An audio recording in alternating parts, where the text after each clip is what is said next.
Have you ever said no to something, felt completely clear about it, and then spent the next 10 minutes explaining it anyway, adding reasons nobody asked for, just to make sure they weren't upset? Cut the noise.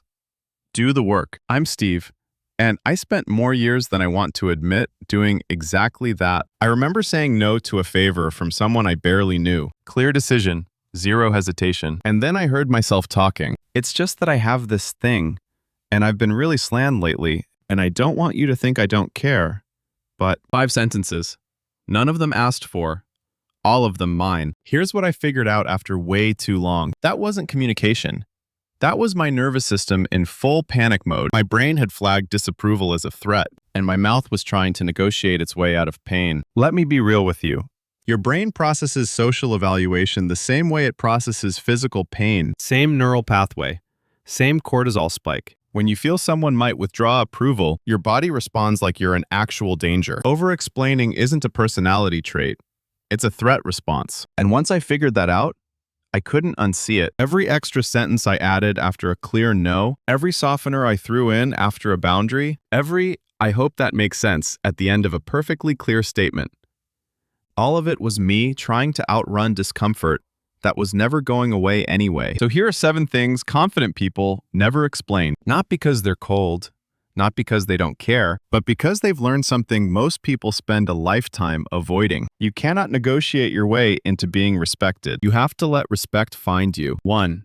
Their number. Here's the thing nobody talks about. Every time you explain a no that nobody challenged, you teach the other person that your boundaries come with a return policy. I did this for years. Said no. Then immediately filed the appeal on my own behalf. I can't make it Thursday. I just have so much going on. And the kids have this thing, and I've been trying to manage my schedule better. Nobody asked. Nobody needed that. But I gave it anyway, because the silence after a simple no felt like a verdict I hadn't appealed yet. Here's what I realized after about the 40th time I did this. The explanation wasn't for them. It was for me. I was trying to pre-approve my own boundary. Confident people don't do that. They say no.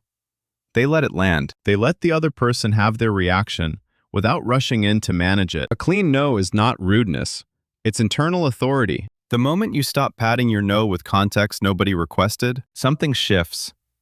People stop treating your boundaries like opening offers. 2.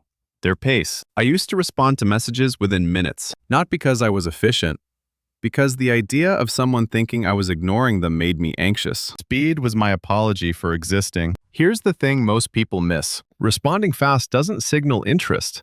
It signals availability. And availability without selectivity is just need wearing a productive outfit. Confident people tolerate the open loop. They respond when they're ready, not when anxiety tells them to. I stopped the same-day response habit for 2 weeks straight. You know what happened? Nothing collapsed. Nobody left.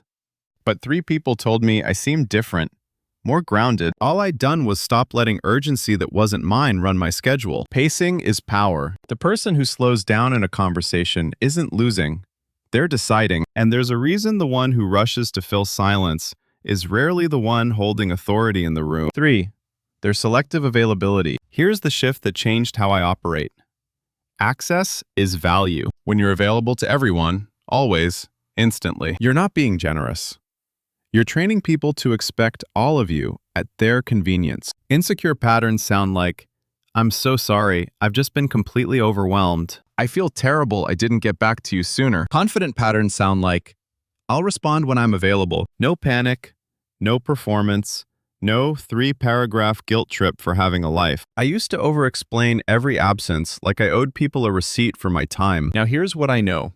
Consistency over time builds credibility, not immediate responsiveness. The people who matter figure that out. The ones who don't, that's information too. 4. Their emotional regulation. This one's personal. I used to over-explain my calm. I'm not upset. I want to be clear that I'm not trying to make this a big deal. I'm just saying. You know what that sounds like to the other person? Upset. It sounds exactly like upset. Here's what actually happens neurologically when you get emotionally flooded. Blood flow shifts away from your prefrontal cortex, the part that handles long-term thinking, clear decisions, measured responses, goes offline. Your world narrows. Your words get worse. And if you respond from that state, you spend the next hour cleaning up what you said. So I trained the pause. Stimulus, gap, response. Not stimulus, immediate reaction, then explanation of the reaction. Just gap. And when I came back calm, I stopped defending the calm. I let it stand. Even when the other person was still wound up. That stability said more than any explanation I could have offered. Most people miss this completely. Regulated emotion doesn't need a disclaimer. When you say, "I'm not angry," right before you explain yourself for 4 minutes, you've already told them everything. Let the calm speak. It's louder than you think. 5. Their standards. Here's where it gets interesting. Most people disguise their standards as soft suggestions because they're terrified the standard itself will cost them approval. I mean, I just kind of prefer when people are on time, but obviously it's fine. No big deal. That's not a standard. That's a preference wearing an apology. Confident people state standards neutrally, not aggressively, not with a speech, just clearly. I value consistency.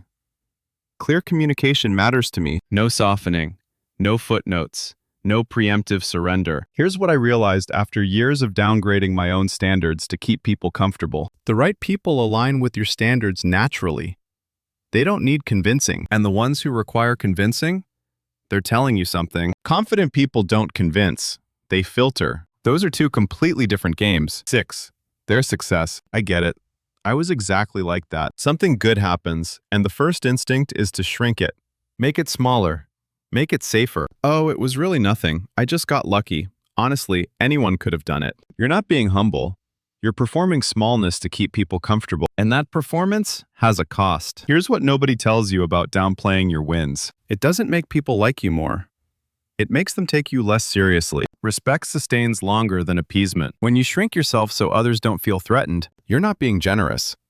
You're teaching people exactly how much space you believe you deserve. Confident people don't inflate, but they don't disappear either. They let others sit with whatever discomfort their success creates. Because managing someone else's ego at the expense of your own truth is not humility. That's self-erasure with good PR. 7. Their identity. This is the core layer. And this is the one that took me the longest. Low confidence doesn't just make you over-explain decisions. It makes you over-explain yourself. Who you are. What you meant. Why you're worth understanding. Here's the real problem. When your sense of self lives outside of you, in other people's interpretations, reactions, approval, every misunderstanding feels like an emergency. Criticism isn't data. It's damage, and you spend enormous energy chasing every version of yourself that someone got wrong. I've been there. Someone misread my tone in a message, and I spent 45 minutes drafting a correction nobody asked for. Not because clarity mattered, because I couldn't tolerate being misunderstood. That's not communication.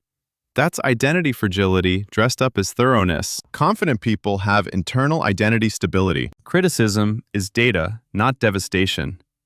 Misunderstanding is tolerated, not chased. Projection is observed, not absorbed. They don't enter debates about their worth, because worth that needs defending hasn't been internalized yet. You don't argue for ground you're already standing on. Here's the deeper pattern underneath all 7. Over-explaining is an attempt to control perception, but perception is never fully controllable. The more you try to manage how you're interpreted, the more power you hand to the exact people you're afraid of disappointing. Confidence is not dominance. It's not volume. It's not having the perfect response. It is nervous system stability under evaluation. It is the ability to tolerate disapproval, misinterpretation, temporary tension, without collapsing into self-justification. That's it. That's the whole game.